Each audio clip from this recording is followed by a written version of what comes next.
Jealousy एक natural emotion है और कोई भी इंसान किसी से भी जेलस हो सकता है। यहाँ तक कि कुरान मजीद में आपने वाक़या पढ़ा है बहुत मशहूर हज़रत यूसुफ़ अलैहिस्सलाम की स्टोरी कि इवन अम्बिया के बच्चे एक दूसरे से जेलस हो गए, जैसे कि हज़रत यूसुफ़ अलैहिस्सलाम से उनके जो सौतेले भाई थे वो जेलस हुए। तो इसका मतलब ये है कि जेलसी इंसान के अंदर एक नेचुरल इमोशन है, लेकिन ये बहुत ख़तरनाक हद तक अगर इस लेवल पे चली जाए जेलसी कि ये इंसान को इतना नेगेटिव कर दे कि ये हसद में तब्दील हो जाए। और हसद की डेफिनेशन क्या है, जैसे कि सूरह फलक में हमने हासिदीन से अल्लाह सुब्हानहू तआला ने हमें पनाह मांगने का कहा।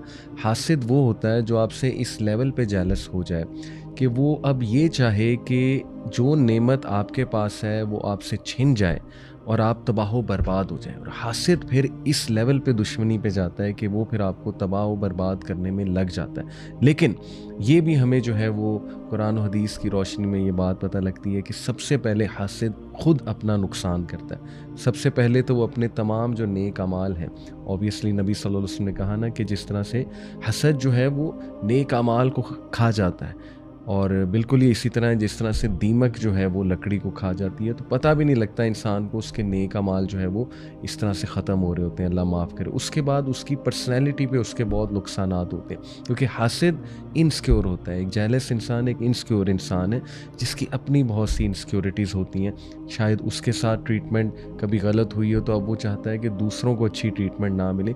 तो सारे के सारे जो नुकसानात हैं हसद के, वो सबसे पहले हासिद के ऊपर होते हैं। तो ये तो सबसे पहले हमें सबको सोचना चाहिए इसके ऊपर। उसके बाद जेलसी इतनी बुरी चीज़ है अगर ये उस लेवल पर पहुंच जाए जो मैंने आपको कहा। एक तो है ना कि नेचुरल जेलसी कभी कभी भाई भाई को भाई से हो जाती है, ऐसे नेगेटिव कुछ इमोशंस आ जाते हैं माइंड में, राइट, और ये फितरी भी हैं, लेकिन इनको कंट्रोल करना, औज़ बिल्लाह पढ़ना, इनके ख़िलाफ़ जिहाद करना, यही तो असल में वो काम है। जिहाद बिन नफ्स इसी को कहते हैं ना, और जिहाद बिन शैतान भी, शैतान के ख़िलाफ़ भी ये जिहाद है। तो बहरहाल जेलसी का एक बहुत बड़ा नुकसान ये है कि जेलसी हमारी जजमेंट को हैम्पर करती है और जेलसी हमें हक तक पहुंचने में रोकती है। आप देखिए कि ज्यूज़ को अरब से जेलसी हुई और उन्होंने सिर्फ जेलसी के बेस पे नबी अकरम सल्लल्लाहु अलैहि वसल्लम को आखिरी नबी कबूल नहीं किया, हालांकि उन्हें पता था। वो कहते थे यही है, हमें पता है यही है कि, लेकिन हमने इसको कबूल नहीं करना है बिकॉज ऑफ जेलसी। तो अल्लाह माफ़ करे, ऐसा ना हो कि हमारी जेलसी हमें इतना नेगेटिव बना दे कि हम हक को भी रिजेक्ट करने लगे। तो इसका सलूशन क्या है? सबसे पहला सलूशन तो ये कि जेलस पीपल, उनको कैसे अवॉइड किया जाए। जब भी जेलस लोग आपको कोई बहुत बात लगाएं या उनके रवैये से जेलसी आपको नज़र आ रही है, तो इसको पर्सनल ना लें और हंसी मजाक में उस बात को उड़ा दें और उसके लिए दुआ भी करें। Number 2, love for others what you love for your self. Practice करें, इस हदीस को इंटरनलाइज करें कि दूसरों के लिए भी वही पसंद करो जो अपने लिए पसंद करते हो। ऑब्वियसली इससे आपकी जेलसी ख़त्म होगी। और नंबर 3, अपने ऊपर काम करें, अपनी इनसिक्योरिटीज़ पे काम करें, अपने आप को बेहतर बनाएं, बजाय कि दूसरों से कंपेयर कर करके जेलस होने के अपने आप को बेहतर बनाएं। और ये सोचें कि अल्लाह मेरे बारे में क्या सोचते हैं और मैं अल्लाह सुब्हानहू व तआला के आगे मेरी क्या हैसियत है। और फिर ये याद रखिए, अल्लाह जिसको चाहता है नवाजता है, इसलिए जेलस होने का फ़ायदा नहीं है। अल्लाह जिसको चाहता है देता है। जो आपको दिया है वो भी अल्लाह की तरफ से है, जो दूसरे को दिया है वो भी अल्लाह ने उसको दिया है। तो जेलस होने की क्या ज़रूरत है?